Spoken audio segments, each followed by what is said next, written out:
Welcome to the first episode of the Minibar podcast, where hospitality leaders come to chill and discuss the business. This is Pavlina from My Stay, your hospitality podcast bartender. Today on the menu is the talk with the CEO of OREA Hotels and Resorts, Gorjan Lazarov. Gorjan started his career at the Prague Marriott Hotel. Besides hotels, he was responsible for pricing and products in the mobile operator Oscar, later Vodafone.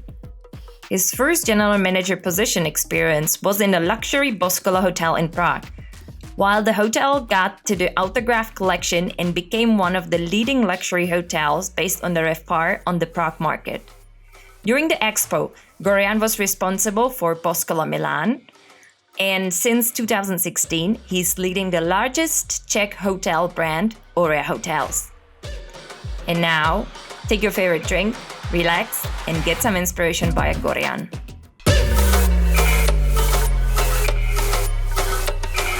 Welcome everyone to the Minibar podcast by My Stay. I have to welcome here today my dear friend and a special professionalist in hospitality, Gorjan Lazarov, who is the CEO of OREA Hotels and Resorts.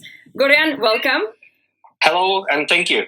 Hi, Gorjan. So I have straight away first question to you. So where have you started your career and what did you study? I'm just curious about that. I don't know. I was born in Macedonia, came to the Czech Republic to study business at the Anglo-American University. I graduated there, and basically before the end of the studies, I joined the Prague Marriott Hotel, and that's how I first met hospitality. Okay. Hotels. And why hospitality in general, hotels? Why was it? I believe that customer experience makes a difference. I have been working in the telco industry as well, besides hospitality. And hospitality is one of the industries where customer obsession is not just a nice PowerPoint slide, but you have to deliver it 24/7 in the field. It is an industry where people take care of people.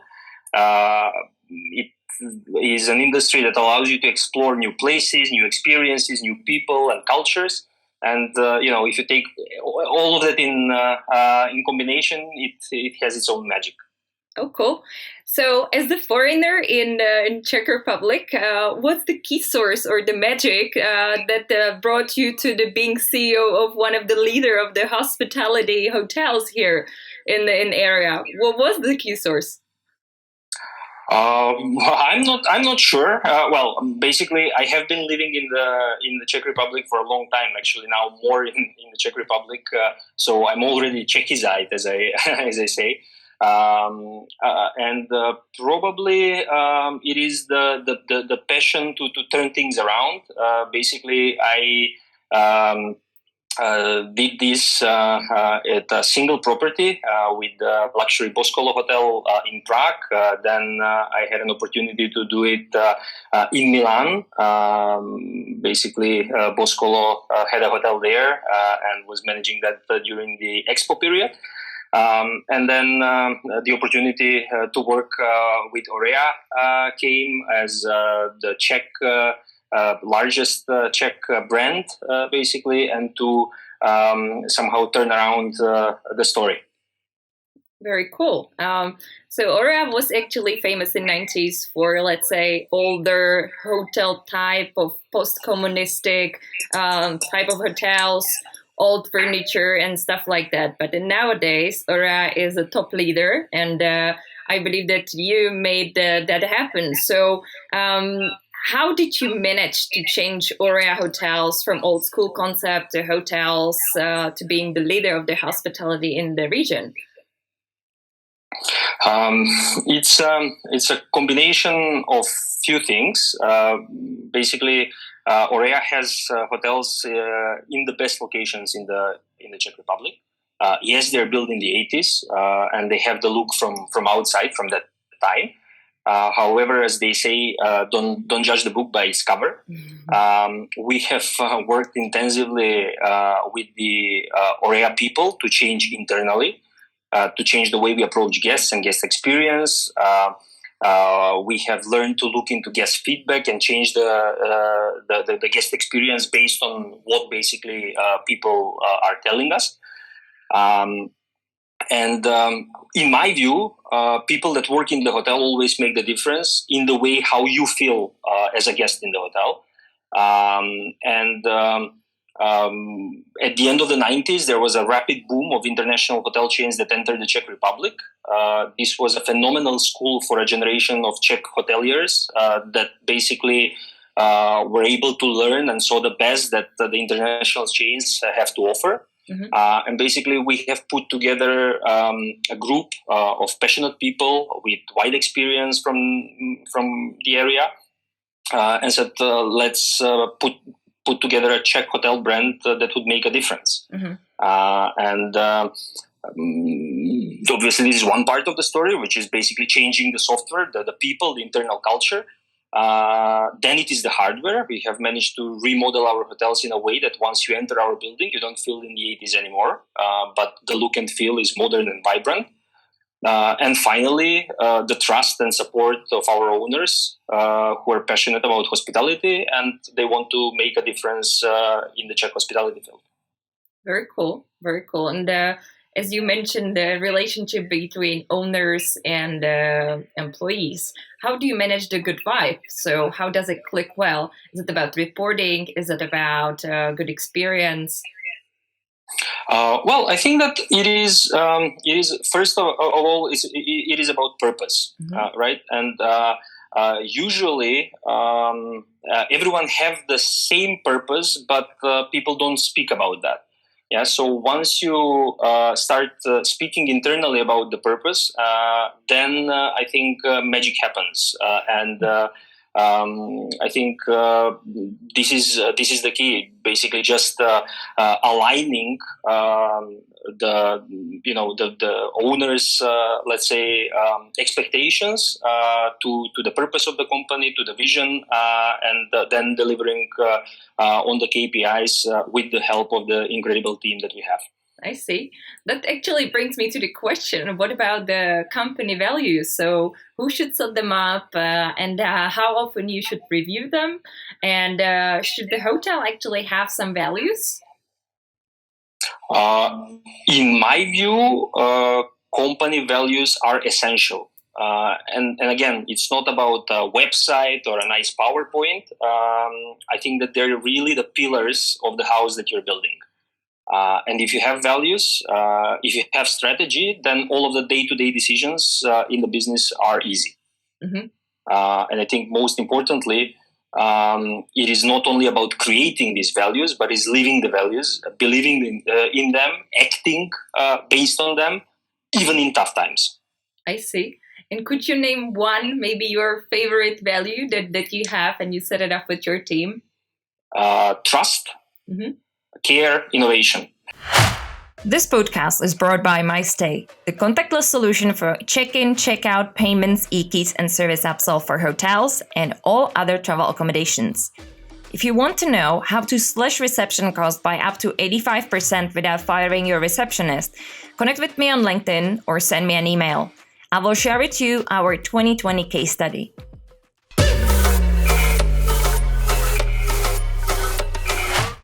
So as we work together already approximately 3 years, I quite know your team well. And I have to say, everyone are professionals and we love to work with OREA Hotels. So my question would be, how and where do you hire people in your team? Because good picks anyways.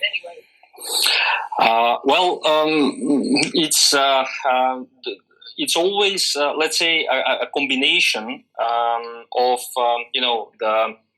the skills or the experience that you have and the attitude. And I think that the team that we have managed to put together, and probably the one thing I'm most proud of for the last 5 years, is that basically I have around me the people that have the same vision and want the same thing.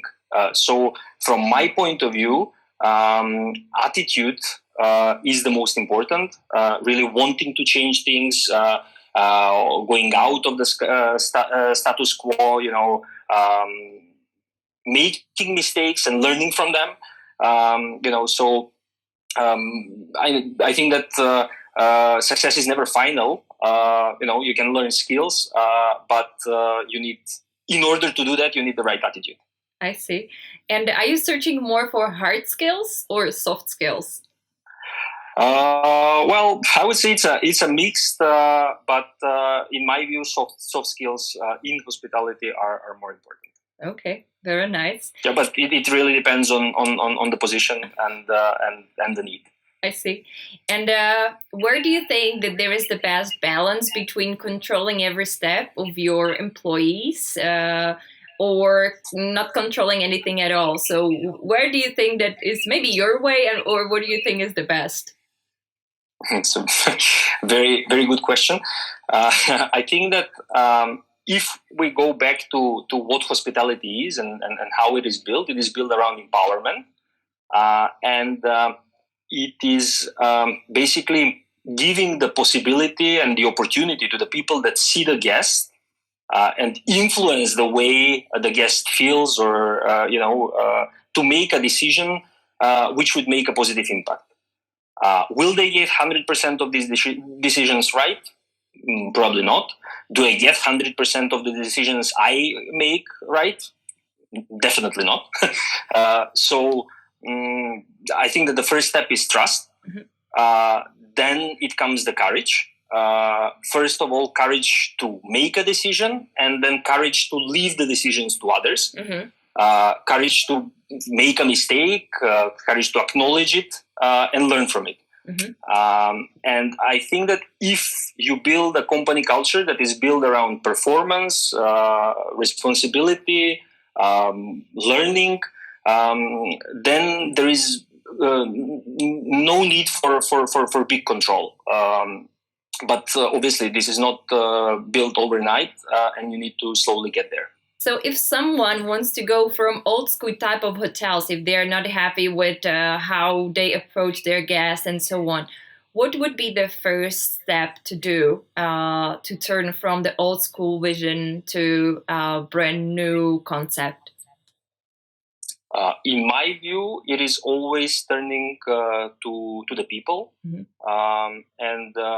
As I said, I have been involved in 3 turnaround projects, and in all of those so far, the people had the answers.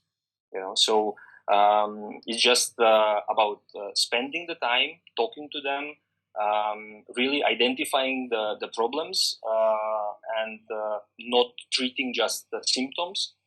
And then focusing on what is really important and changing the internal company culture. Mm-hmm. I'm a strong believer that, and I have not found another magic formula that for the hospitality industry, and not only for hospitality, probably I believe in other industries as well, is that always the happy customer, the happy guest, brings other guests.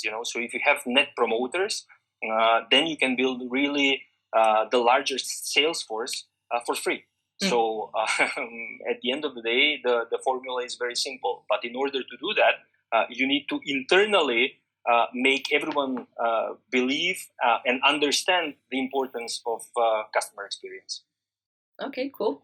And what do you think is the biggest problem of hospitality and hotels in general, if we don't count COVID, and how we can fight with it? Yeah, COVID is obviously an externality. We don't influence it. It's around us. I think the biggest issue is the way the industry approached digitalization. I think that we were and we are still late. But COVID is obviously making hoteliers think again on how they do business, how they approach things. And I think that going digital would be something like having a new website, let's say, in a few years. Mm-hmm. I see. So in general, if I point the digitization to guests, I know you're strongly talking about special guest journey in TV and into radio. So could you share with us what is the best guest journey for your hotels in OREA, or in general, where are you going? Um, Again, I think that the philosophy is pretty simple. I think that it comes out from the guest needs, and I think that the guest wants worry-free stay. I don't have a need to arrive in a hotel, visit a counter where I show my ID, I fill paperwork, where the receptionist, has to do a lot of admin stuff that being busy doing that, he or she forgets to smile and to really welcome the guests. So I think that all of the manual and admin stuff that don't add value would and should be digitalized throughout the guest journey. That doesn't mean eliminating people, because in my view, hotels will be about people and service. But allowing people to be themselves, to service other people, to show passion and spirit, because this is the one thing that no robot can do. All right. I know that you have started with Pepper, which is the robot, which is in one of your biggest hotels here in Prague. So could you share the ideas and thoughts what you wanted to do with the robot in the hotel lobby? Well, basically, it is, and again, it comes from the values, and we said, okay, it's innovation. So even in the beginning of our journey to transform the company, we saw this opportunity, and we wanted to use it as a way to, let's say, demonstrate as well internally that we want to change, and we want to approach things differently. Obviously, the idea first was to use it more or less as a check-in counter, where he's able to talk to you and you're able to do check-in. Obviously, hotel systems are not that flexible, as you know. So this, in the end, was just a wish.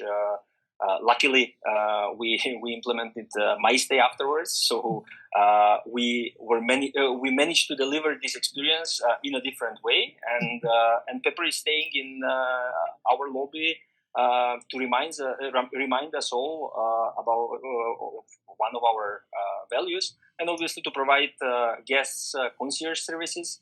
And he's a pretty big attraction for our guests. He's actually super cute. I believe the cutest robot that has been produced so far.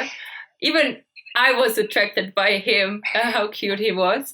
And you gave me quite a special idea that we can use Pepper maybe later on as one of our kiosks that will be implemented. So good idea anyways, Gorjan. Perfect, a good one. And well, there is also the question, you also mentioned the COVID time or the COVID crisis, as we're together for longer years. I've seen the evolvement of the COVID in your hotels. So could you just sum up how have you fight it with COVID and what are your takeoff from it? Are you stronger now than before, or what have you made for COVID not hit your hotels so badly? Well, basically, again, from a helicopter view, it just shows how connected our world has become. It demonstrates that there are global problems that need to be addressed and resolved. I think that it gave us opportunity to rethink the way we do business. Whether what we think internally is relevant and whether it's adding value to the customers. And last but not least, I think that the COVID crisis, in the way companies acted, will serve as a reminder on the who really acted based on their values and who just have them framed on their wall or didn't have them at all. Because it is unprecedented times. And I think that in the long run, having a purpose and values make a difference. You said, are we stronger? Or we are definitely financially not stronger because COVID has been very costly, and we're thankful for our owners for their support during this difficult time.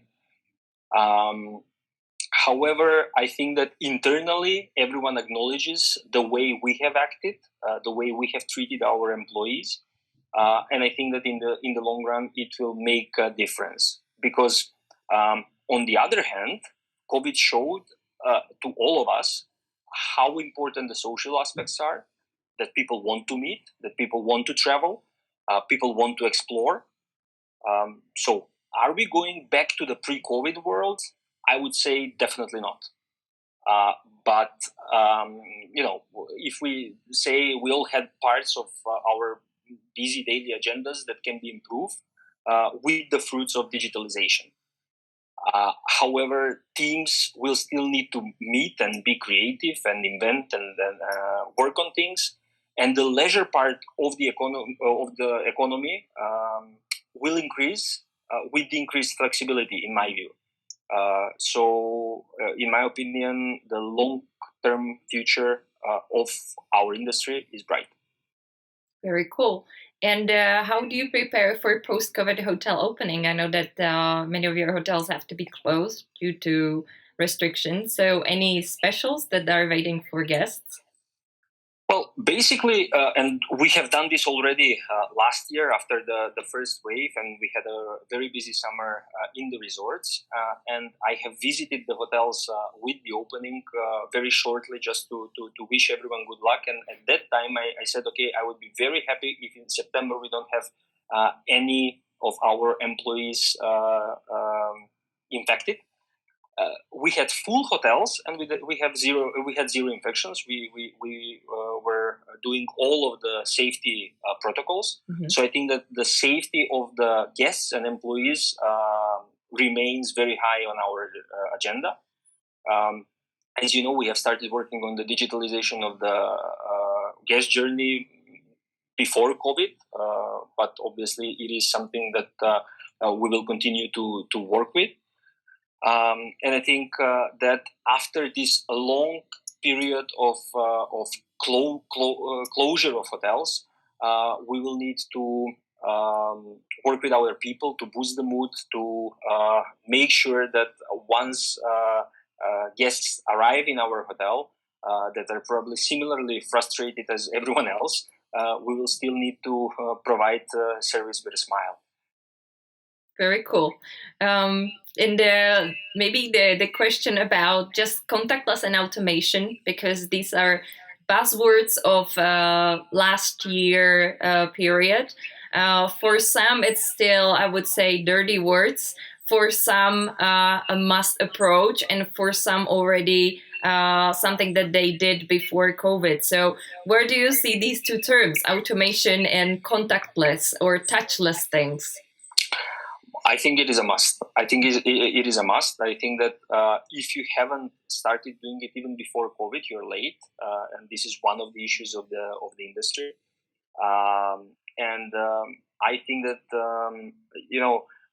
imagine going, I don't know, probably in the 2000s, with websites, right, and investing into building a website when basically 0% of your distribution is coming from this channel, and look at it where it is today. So I think that this will be a very similar case.